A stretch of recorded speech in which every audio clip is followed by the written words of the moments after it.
Hi everybody, my name is Ryan Phillips. I'm a PR marketing coordinator here with NIS America. I'm here along with my crew here that worked on Mugen Souls. So I'm going to pass it over here to Nick and he'll introduce himself. Hello, I'm Nick Dorr. I was the editor on Mugen Souls. I will pass it over to Alan, so he may introduce himself. Hello, I'm Alan Costa with NIS America, and I translated Mugen Souls, which you're seeing right over here. It's a really fun, brand new RPG from the people who brought you games like Disgaea and Neptunia series. So, back to Ryan. All right, so what we're seeing here is basically just some early levels in the game. You'll notice that some of the menus and things haven't been changed over to English because we're playing over on an early build of the game, so tutorials and such, and some text is in English, but basically you can expect full English translation and localization along with a dual audio with American voicing. So so I can basically just a little bit about Mugen Souls. Yeah, basically give us a rundown of the entire story. Sure, yeah. So for story-wise, I'll let Nick talk, but for just in general about the game, it's a turn-based RPG that uses Takahito Harada graphics and draws a lot of parallels from Disgaea damage-wise, and but again, it's a little bit different because it's free roaming versus grid-style strategy RPG. So billions of points of damage, and then there's just a ton in this game. So just basically your battle system is grid. No, it's a step away from the Disgaea style grid. It's more of an open base area of effects style combo system action RPG. Well, not action RPG, but it's turn-based RPG. Turn-based RPG. Yeah. Okay. And yeah, let me pass it over here to Nick, and we'll talk about the story a little bit.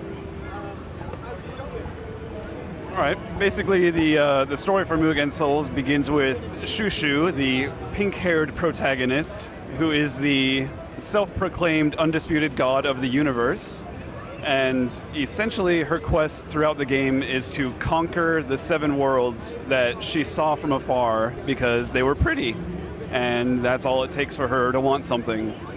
So over the course of the game, you'll go to all these different worlds, you'll meet all the heroes and demon lords at these worlds, recruit them onto your team as your peons, because she doesn't have friends, she has peons. Peons. And they're like slaves. In a way, she turns some of them, if they're weaker, they'll turn into these shampurus, which are these little bunny-looking animals, and she uses those in the hot spring as like her washcloth. So that is how highly she thinks of her peons. And if I go any more in depth in this story, I'm afraid I'll start to stumble into spoiler territory, but... Yeah, sure. You don't want to give us any boss fights or anything like that, no, but... Right. What can you expect in enemies? Are enemies any different from the Disgaea? Because you said it touches briefly on Disgaea and stuff like that.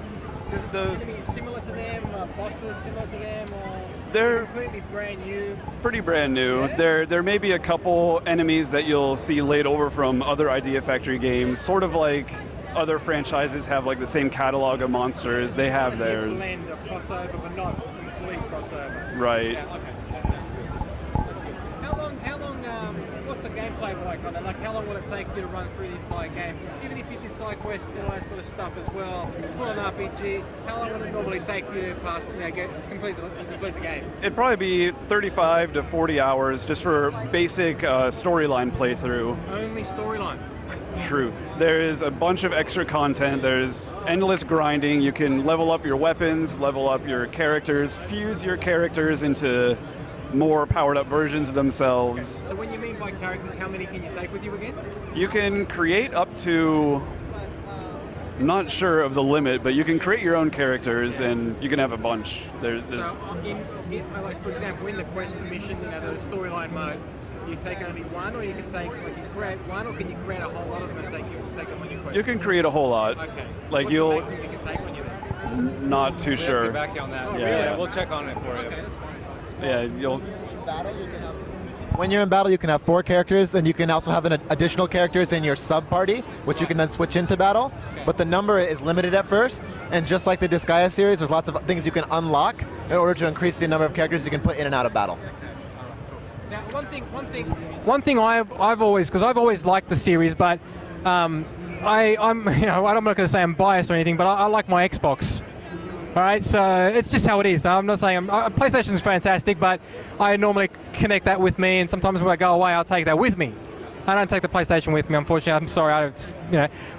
What's the story with that? How come you don't want to? Oh, is it something that you guys? It's easier to program on? It's just questions like, just want to know: is it easier to program on? Will it ever come on Xbox 360, or is it because it's Japanese and it's easier to send over to the Japanese market and it's that they love it more? What are your thoughts on it, and will it ever come on Xbox for the American audience? Because we are in E3 here right now, and people have PlayStations, but they have probably more Xboxes. So give us your thoughts on that one. We know that there's obviously, Xbox really needs some love for strategy RPGs or just the JRPGs in general. We know that there are a lot of different factors regarding to like how it's going to come back over the U.S. First and foremost, it's made for PlayStation over in Japan, so being able to bring it to the PlayStation is that's just natural, I guess, with programming and such. So on the back end, on the development side, it really depends on how they write the code in the games and such. And then porting it to a different brand new console is, it does require them to go back and do it.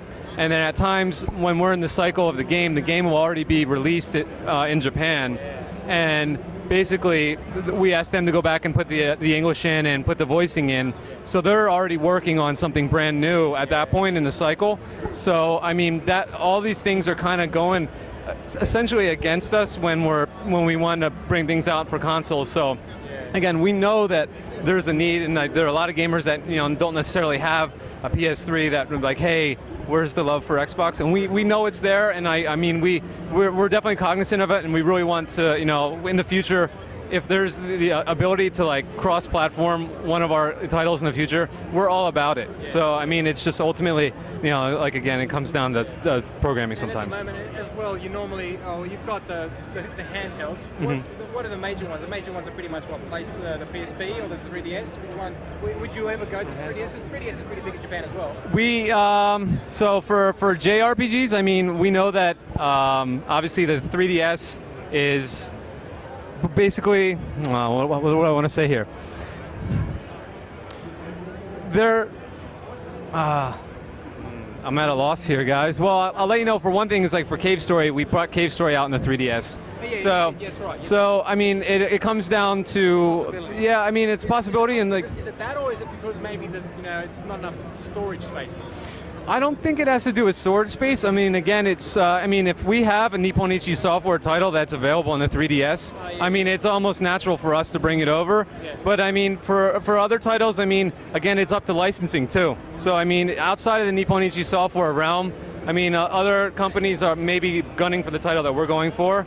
So the 3DS, obviously Atlas is going to be coming out with a title for the 3DS for like a JRPG style. So it's definitely, being a new console, everybody's still trying to figure out with the programming, and obviously, there's that too. But for us, short term, I can tell you that it looks like more than likely it's the PS Vita that we're going to be leaning towards, and then obviously the PSP is obviously still super popular in the US, but again, bringing it back over to the US here, there's always kind of we have to weigh a lot of different options of whether or not or just the appeal is to if people really want to have the UMD for that title, So we have released things for PSN, and then from what I can tell and from what the trend looks like, it's going to be probably PS Vita would be the next kind of one for us. But that's we'll see what happens. 3DS is definitely not out of the picture. So. No, that's good. Any closing words? Any final words on anything else you can say about the game? Yeah, we're really excited about Mugen Souls. Basically, it's going to be coming out in September in North America, and we're super excited. Again, Idea Factory has done a great job, and it really feels it has a lot of kind of similarities to Disgaea, but at the same time, it really does stand on its own as its own JRPG. So we're super excited for that. And then again, we have Legasista coming up for PSN only, made by System Prisma, and that'll be for PS3. And then lastly, we have The Witch and the 100 Nights, basically early 2013, and that's our first true action RPG full 3D environment. So stay tuned for more on that for us. All right, thank you guys so much. Well, Master, I've been signing out from CaptureComputers.com. Thank you for watching.